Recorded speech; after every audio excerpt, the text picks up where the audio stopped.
بسم اللہ الرحمن الرحیم۔ السلام علیکم۔ امید کرتی ہوں کہ آپ سب اپنے گھروں میں خیریت سے ہوں گے۔ جیسے کہ آپ سب جانتے ہیں کہ کرونا وائرس کی وبا نے تعلیم کا نظام درہم برہم کر دیا ہے، اس لیے شاہ لطیف پبلک اسکول مکری نے آن لائن کلاسز کا آغاز کیا ہے تاکہ آپ اپنی تعلیم جاری رکھ سکیں۔ میں اقرا لیاقت آپ کو 5ویں جماعت کی اردو پڑھاؤں گی۔ چلیے چلتے ہیں کتاب کے تعارف کی جانب۔ یہ کتاب آکسفورڈ گلے لالہ 5ویں جماعت کے لیے ہے۔ اس کتاب کو فوزیہ احسان فاروقی نے تحریر کیا ہے۔ اب فہرست پہ آ جاتے ہیں۔ آپ دیکھ سکتے ہیں کہ فہرست میں 6 یونٹ ہیں۔ پہلے میعاد میں ہم 3 یونٹ مکمل کریں گے اور دوسری میعاد میں ہم باقی کے 3 یونٹ مکمل کریں گے۔ اسباق کی شروعات سے پہلے حمد اور نعت تحریر کی گئی ہے، تو ہم حمد کی تعارف کی جانب آ جاتے ہیں۔ آپ جانتے ہیں حمد کسے کہا جاتا ہے؟ حمد اس نظم کو کہا جاتا ہے جس میں اللہ تعالیٰ کی تعریف کی گئی ہو۔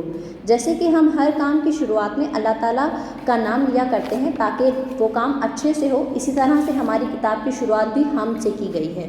حمد کا عنوان خدا کی شکر گزاری ہے اور اس کے شاعر محمد حسین آزاد ہیں۔ اب شاعر کے تعارف کی جانب آ جاتے ہیں۔ آپ اپنی کتاب اپنے سامنے کھول کے رکھ لیجئے۔ صفحہ نمبر 3 پہ شاعر کا تعارف لکھا گیا ہے۔ محمد حسین آزاد اردو کے عظیم ادیب اور شاعر تھے۔ ان کا نام محمد حسین اور تخلص آزاد تھا۔ وہ 1830 میں ہندوستان کے دارالحکومت دہلی میں پیدا ہوئے، مگر والد کے انتقال کے بعد لاہور آ گئے۔ یہاں وہ محکمہ تعلیم سے وابستہ ہو گئے اور اس کے ساتھ ساتھ بچوں کے لیے انتہائی عمدہ درسی کتابیں لکھیں۔ یہ کتابیں مدرسوں اور اسکولوں میں ابتدائی جماعتوں کے طلباء کو پڑھائی جاتی تھیں۔ آزاد گورنمنٹ کالج لاہور میں عربی اور فارسی کے پروفیسر بھی رہے۔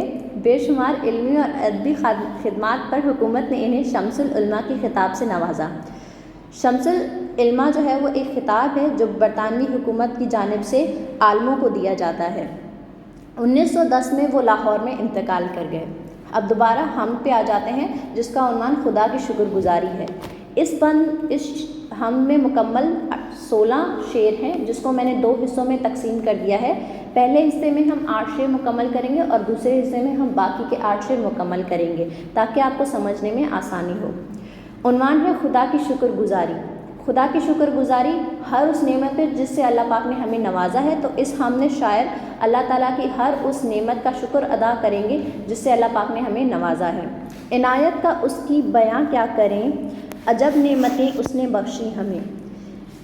یہاں پہ شاعر فرما رہے ہیں کہ اللہ تعالیٰ کی نعمتوں کا ہم کیسے بیان کریں یا ان کا ذکر کیسے کریں کہ اللہ پاک نے ہمیں بے شمار نعمتوں سے بخشا ہے۔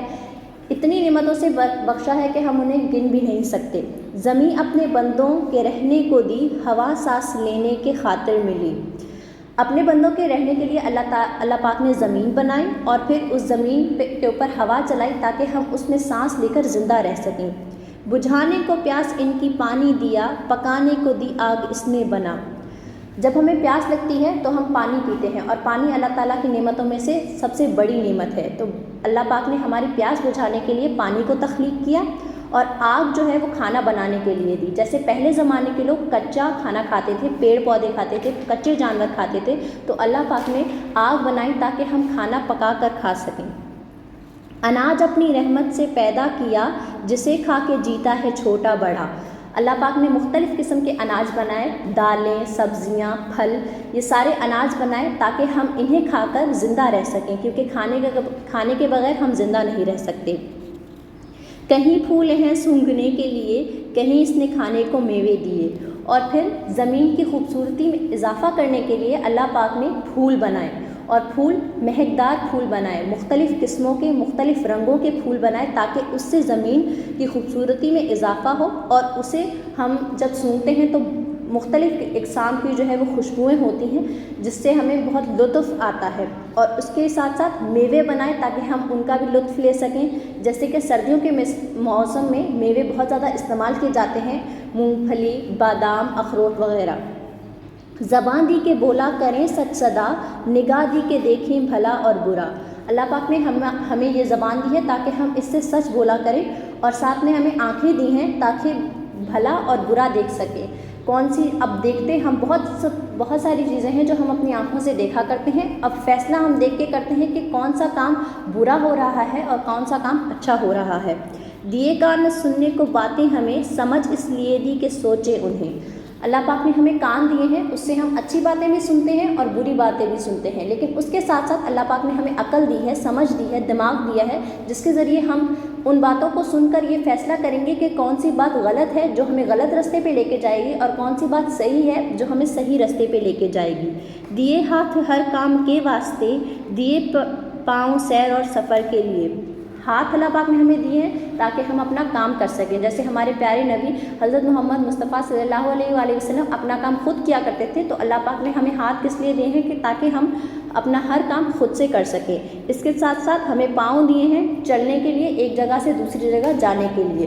تو یہ ہو گیا پہلا حصہ مکمل، جس میں نے آپ کو بہت ساری باتیں سکھائی ہیں۔ اس کے متعلق آپ کو کوئی بھی سوال ہو تو آپ اسے اچھے سے دوبارہ سے پڑھیے، اور اگر کوئی سوال ہو تو پھر آپ مجھ سے بعد میں پوچھ سکتے ہیں۔ اگلا حصہ ہم اگلی ویڈیو میں کور کریں گے، تب تک کے لیے اپنا خیال رکھیں۔ اللہ حافظ۔